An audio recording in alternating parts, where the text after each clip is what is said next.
Who is the man marked by flames? You might also know him as the man with the burn scar or by his cryptic Japanese alias, Hinokizu. This shadowy figure guards the final Road Poneglyph on a pitch-black ship, destroying anyone who gets too close with a massive whirlpool.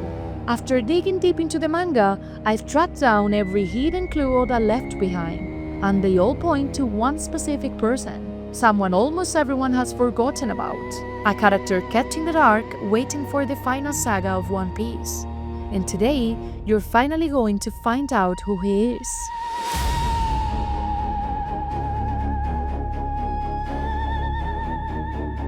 To break it down, Hino literally means of fire, and Kizu translates to a gun, mark, or scar. So we're officially looking for a man with a burn scar, whether it's on his face or his body. This figure was first brought up back in chapter 1056, right when Law handed Kid a copy of Kaido's Road Poneglyph. Killer pointed out that they had already secured big Mons as well. With 2 poneglyphs in their hands, he believed they were now serious contenders in the race for the One Piece. That's when Kid replied, "You wanna go after the man marked by flames? But we've got no leads." With this single conversation, Oda made it clear that this Hinokizu, the man marked by flames, was the one holding the missing Road Poneglyph, the exact one that was historically protected on Fishman Island. And it's crucial we make this distinction clear right from the start. Since Roger found all 4 Road Poneglyphs, only one of them has actually changed locations. Roger sneaked into Whole Cake Island to steal a copy from Big Mom, just like Luffy did, or rather Brook. Roger also got a copy of the One Poneglyph thanks to Oden, and in the present, the Straw Hats managed to get theirs after defeating Kaido. Then, Roger secured a copy of the hidden Poneglyph on Zou thanks to Nekomamushi and Inuarashi. Almost nobody knows the location of this one, but luckily, Luffy made it to Zou and got it too. That leaves us with the 4th Road Poneglyph Roger found, the one on Fishman Island. Back then, there were 2 side by side, a grey one, which carried Joy Boy's apology letter, and a red one, the 4th Road Poneglyph. However, in the present, when the Straw Hats arrived at Fishman Island, only the grey one was left. The Road Poneglyph was gone, and King Neptune didn't say a single word about it. This means it wasn't stolen recently. It didn't happen during the time skip, and it was never under Whitebeard's protection. It vanished from there many years ago, and in just a moment, I'm going to prove you why. The second time we heard about Hinokizu was in chapter 1081. We got a flashback from 1 year ago, right after that brutal clash between Kusan and Akainu. We are right in the middle of the time skip. Kusan crossed paths with the Blackbird pirates, and they ended up drinking together. The former admiral started sharing his war stories, bragging about how he left Akainu covered in scars. Hearing those words, Katarina Devon cut in with a chilling question. "Speaking of injuries, Commodore, do you reckon this guy has info on the man marked by flames?" Kusan asked what she meant, and Jesus Vargas explained that there are 4 red poneglyphs in the world. 2 of them belong to Kaido and Big Mom. Blackbird then continued, saying that 2 more remain. One of them is completely off the grid. Quick side note, that's the one hidden on Zou. But the other one is rumored to be held by the man marked by flames. At the moment, Kusan joked around, saying that maybe he was the guy, showing off the burn scars all over his body. But Vasco shut him down, telling him to quit playing around. He literally just told them those scars were recent, from his fight with Akainu a year ago. What does this mean? It means the rumor of Hinokizu has been around for a very long time. The Road Poneglyph wasn't stolen when Fishman Island stopped being Whitebeard's territory. And let's be real, nobody would have dared to try and steal it during the Yonko's protectorate either. This means the Poneglyph was moved way before that, shortly after Roger's death, but before Whitebeard took the territory under his wing. According to my timeline, we're talking about 20 to 22 years ago. That's exactly why Neptune didn't tell Robin anything. Too much time had passed, and for some reason, he just didn't see the need to bring it up. Moving on with the conversation between Kusan and the Blackbird pirates, Lafitte mentions that this man can be found on a pitch black ship. There's a specific reason for this, but you'll find out why later. He also points out that if anyone sails near, it ends up swallowed by a giant whirlpool. Lafitte adds that he's probably a devil fruit user. Now this is where Oda really leaves me guessing. Did he drop this detail as a genuine clue, or was it a complete misdirection? Meaning, what if he doesn't actually have a fruit, and those whirlpools are caused by an entirely different power? As of right now, I do believe a devil fruit is behind it. Who knows, we might actually be looking at the Wata Wata Loge fruit. Now we're getting to one of the most important clues. In this case, it's honestly way too detailed to be a misdirection. If Oda took the time to mention it, there's bound to be some truth to it. Shiryu says the following: I bet he's with the government. We all know they're hardly angels. It wouldn't be surprising if they kept a stone or two for themselves. It'd be a surefire way of preventing any pirate from ever claiming the One Piece.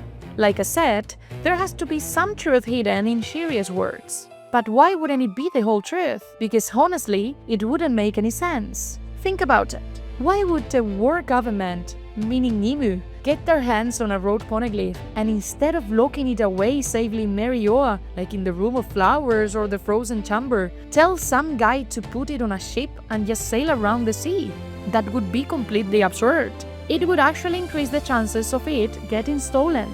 The safest place for it could be right next to Inu. If a character is actively sailing around with a poneglyph instead of leaving it in Marioa, it's because that person doesn't want the war government to get it either. In other words, we're looking for someone who is against pirates, but also holds a long-lasting grudge against the war government. But again, if Oda put those specific words in Shiryu's mouth, it's because there is definitely a grain of truth in that theory. Hinokizu used to work for the war government, but he isn't with them anymore.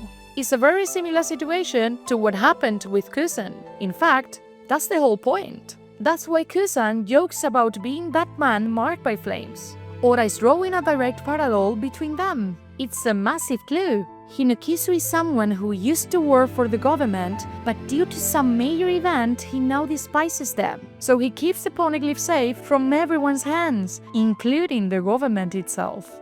Moving forward with the conversation, right after Shiryu suggests that Hinokizu might be tied to the government, Kusan drops what I believe is the most important line of all. The poneglyphs hold nothing but bitter memories for me. I don't remember seeing any giant garish redstone at Ohara. What I do remember is a dear friend taking a stand against the government and the traumatized eyes of a little girl that forced me to take fate into my own hands. Kusan's words hide the biggest clue of the entire mystery. Shiryu suspects the government might have the poneglyph, and Kusan immediately replies that he doesn't remember a redstone, and right off the bat, he brings up Ohara. He specifically notes that he didn't see a redstone in Ohara. Oda is intentionally shifting the focus of the conversation toward Ohara, not Marioa, not Marine headquarters. In other words, he's telling us that the key to everything is in Ohara. And to top it all off, he casually brings up his best friend, Yawardi Saul. They ask him about a redstone. He says he doesn't know, but out of nowhere, he remembers his best friend standing up to the government. You need to read this line as if Oda himself were speaking directly to us instead of Kusan. He's throwing us a bone, but at the same time, giving us a reality check. The Road Poneglyph? No clue. I just remember my friend from Ohara.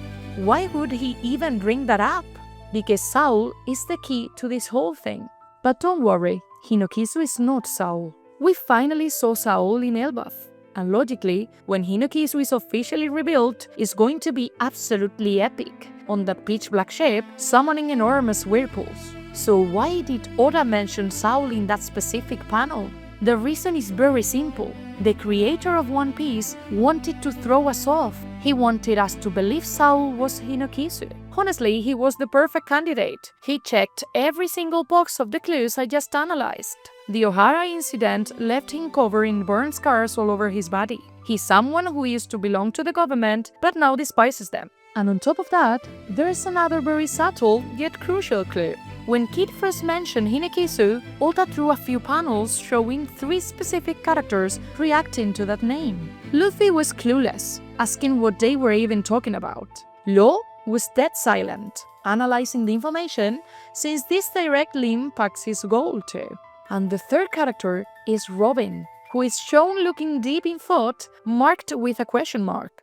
If Oda took the time to draw Robin's reaction right after hearing the name Hinokizu, it's because these two characters share a connection. It's a very subtle storytelling device that Oda loves to use. It was the perfect clue to make us think Hinokizu was Yaguardi Sao, Robin's old friend. It was so flawless, in fact, that Oda totally fooled me. I completely fell for his trap. Oda's entire intention was to make us believe Sao was the man marked by flames. However, it's actually someone else, a parallel to Sao, someone who also checks every single box. Someone from the government who was also caught up in the Ohara Incident and suffered the exact same fate as Sao. He was trapped on the island and marked by the flames of the Buster Call.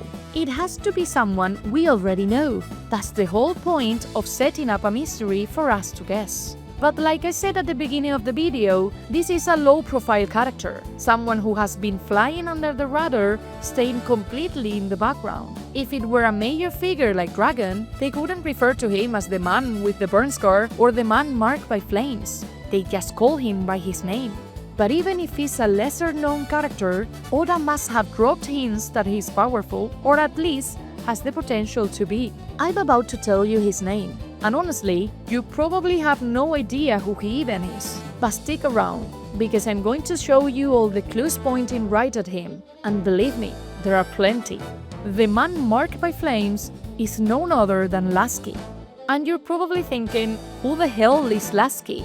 Well, he's the father of Khalifa and Alpha. Laski was the right-hand man of Spandin, the chief of CP9 during the Ohara Incident. This means he was the most powerful member of CP9 back then. Even though Spandin was the boss, he was a total fraud, just like what happened later with his son, Spandam. Spandin held the rank, but he was incredibly weak. In the present day, the strongest member of CP9 was the second in command, Rob Lucci. In short, Laski was the Rob Lucci of the Ohara era, the absolute powerhouse of CP9. This proves Laski has the foundation to be a highly dangerous character, fully worthy of being Hinokizu. And I'm not just making up his rank and power level. This information is explicitly stated in the official beaver cards. Laski was born into a unique family of assassins bound to the war government. Members of this family are trained to kill from early childhood. They take it to such an extreme that they don't even know each other, preventing any sort of emotional attachment. Khalifa has no idea that Laski is her father, and she doesn't know Alpha is her sister either. According to these beaver cards, Laski was the most skilled agent in CP9. Like I said before, he was a Rob Lucci of his era. Seriously, that is a crazy amount of lore for a character who is supposedly a nobody. Oda went out of his way to emphasize that he was the most powerful member of CP9. Yet when we saw Laski during the Ohara Incident, he was completely silent the entire time. He never said a word. Oda intentionally kept him in the background, which is incredibly suspicious, almost as if this character was meant to become highly relevant later on. In fact, Oda wasn't satisfied with just introducing Khalifa. Recently, he introduced another one of his daughters, Alpha. He's doing this on purpose so that Laski's name slowly starts ringing a bell. That way, when he's finally revealed as the man marked by flames, he won't feel like some random character Oda just pulled out of thin air. But here's the most suspicious part. Apparently, this man never made it off Ohara, and like I established earlier, the key to everything is that Hinokizu has to be someone who suffered a fate parallel to Sao's in Ohara, giving him every reason to despise the government in the present day. And here is where the pieces of the puzzle truly start coming together. If we look closely at the events of the Ohara Incident, we know that while Spandin managed to make it out of that hell alive, Laski wasn't so lucky. After that disaster, Laski completely vanished from the story. Yet we did see Spandin and Spandin's other subordinate, Kamaya, down the line. This is incredibly suspicious, and the official English wiki actually backs this up perfectly. It explicitly highlights how brutal the situation became for them, stating that as the Buster Call's intensity increased, and the attack happened sooner than the CP9 expected, their chances of escape were drastically reduced. This strongly implies that Laski couldn't escape Ohara in time and was caught in the flames of the Bastacle. His own congress from the government abandoned him there to save their own skins. So if he somehow managed to survive, he has every reason to despise them, desert his post, and turn completely against them. Once again, we see how Laski checks yet another major box of the clues we analyzed earlier. Now, you might look at this character and think his design doesn't exactly scream epic or badass. But let me remind you, this happens all the time in One Piece. Oda loves taking characters who initially seem completely irrelevant and giving them massive crucial roles much later in the story. Just to give you an example, think back to how Marco looked the very first time Oda showed him. He looked like a complete background character. But look at how much of a badass he became the moment Oda actually gave him the spotlight. So rest assured, when Oda finally shows us Laski in the present day, he's going to have an incredibly epic, highly detailed design. The potential for him to be a legendary character is absolutely there. Keep the parallels in mind. Laski was the Rob Lucci of the old era. The Rob Lucci of today managed to climb the ranks and become the leader of CP0. If we respect Oda's parallels, that means Laski also had the exact same potential to become the world government's ultimate assassin. The only difference is that Laski turned against them. He simply cannot forgive them for leaving him behind to die. But the story doesn't end here. There are still more clues to uncover. Lafitte explicitly mentioned that this man sails on a pitch-black ship. If Oda went out of his way to specify the color of the vessel, it's because it's a direct clue for us. It's a useful piece of information. Otherwise, he wouldn't have brought it up. That is exactly how One Piece works. And there is a fascinating reason why Hinokizu, or rather Laski, would be sailing on a black ship. The Tree of Knowledge burned down along with Ohara. It is highly probable that Laski used the wood from this ancient tree, which would have turned pitch black after the fire. Naturally, he would have salvaged the parts that weren't entirely destroyed and were still sturdy enough for shipbuilding. This hypothesis perfectly explains Lafitte's clue. It gives a brilliant logical reason as to why his ship is black. On top of that, there is something incredibly poetic about the Tree of Knowledge ultimately being used to protect knowledge. In other words, guarding the fourth Road Poneglyph from falling into the wrong hands. The Tree of Knowledge, now reborn as a ship, continues its sacred duty. It makes perfect sense, and it is exactly the kind of narrative depth Oda loves to deliver. In fact, since Laski survived the Bastacle, although covered in burn scars, he might have had the chance to read some of the scholars' books before they were lost. Who knows? He might have learned a fragment of the true history, realizing the world government is the ultimate enemy, that could give him an even stronger motive to protect the Poneglyph. After all, it wouldn't be the first time we've seen a villain undergo a change of heart and turn into a good person. There are even more possibilities. Many of you might wonder why such a powerful character failed to escape the island in the first place. Perhaps, in that very moment, he finally realized the horror of what the government was doing and decided to risk his life to help the scholars, ensuring the knowledge in those books couldn't be lost forever. Or maybe he had always been on the scholar's side, acting as an undercover mole from the very beginning. Who knows? And now, we've arrived at the craziest, and I have to say my absolute favorite, clue of them all. A clue that makes perfect sense if Oda, but when he first came up with the name Laski, had already planned that 4 poneglyphs would be required to reach Laughdale, and that one of them would go missing. In other words, Oda knew there would be one specific poneglyph that would serve as the ultimate roadmap to Laughdale, the final missing piece to find the One Piece. And as you know, Oda loves to play with hidden meanings, often giving characters English-based names that hint at their true purpose in the story. So think about it. If Hinokizu holds the absolute final key to the One Piece, look closely at how his name is written in English. Laski. It is literally just one letter away from being last key. The man who holds the last key to the One Piece is Laski. As you can see, everything connects perfectly with this character. He's someone who used to work for the world government, just like Shiryu mentioned. He's someone who was marked by flames during the Ohara Incident. matching South's fate just as Oda implied through Kusu's words. If he's protecting the Poneglyph out at sea on a ship instead of keeping it in Merioa, it's because he now has every reason to despise the government. They left him behind in Ohara with almost no chance of survival. The Ohara Incident happened 22 years ago. The timeline aligns flawlessly with the disappearance of the Poneglyph from Fishman Island.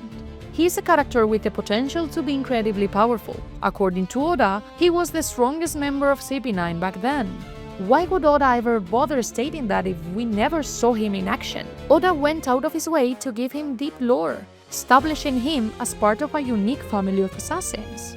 And finally, we have a brilliant explanation for his black ship. He used the good from the burning tree of knowledge to build it. Laski is the perfect candidate to be the man marked by flames. He is the key to everything, the last key to the One Piece. Even his name spells it out. That just leaves us with two remaining mysteries. But I'm afraid that as of today, they are impossible to answer. Oda hasn't dropped a single piece of information regarding these two topics yet, because his clear intention is to reveal them in the future. I'm talking about his devil fruit power to create whirlpools and how he managed to move the Poneglyph out of Fishman Island in the first place. In fact, both of these mysteries could be deeply intertwined. A devil fruit tied to the ocean and an island hidden deep underwater. Regarding the fruit, there isn't much more to say. We'll just have to wait for the big surprise when he finally makes his move. We'll find out he ate a fruit capable of triggering whirlpools, whether it's a water logia or something even more specific. As a fun side note, this character actually wears two blue earrings shaped like drops of water.